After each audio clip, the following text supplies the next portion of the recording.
Bon jeudi tout le monde. Le député de la CAQ dans Jonquière revient à la charge et relance la compagnie Domtar. Cette fois, il interpelle directement le président de la division pâtes et papier tissu. Il veut savoir ce qui est prévu pour l'usine de Kenogami dans sa circonscription qui emploie un peu plus de 200 travailleurs. En septembre, Yannick Gagnon avait rencontré la direction de Domtar.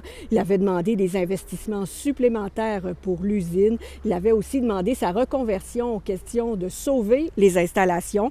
Ces requêtes sont restées lettres mortes. Alors maintenant, il veut poser les questions à ce grand patron directement.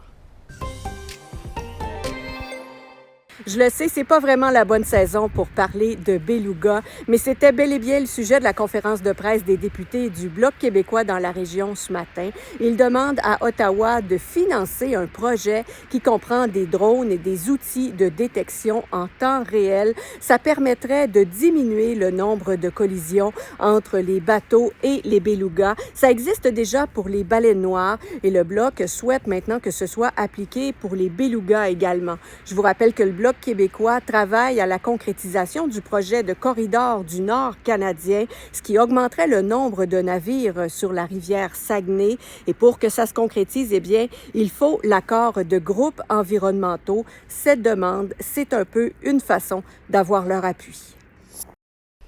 Saguenay-en-Neige a dévoilé ce matin ce qui attendait les curieux pour la prochaine édition de l'événement qui commence le 5 février prochain. C'est dans un peu moins de 15 jours déjà. Il y a une dizaine de jours d'activités gratuites pour toute la famille qui sont au menu. Les détails sont sur le site web de Saguenay-en-Neige.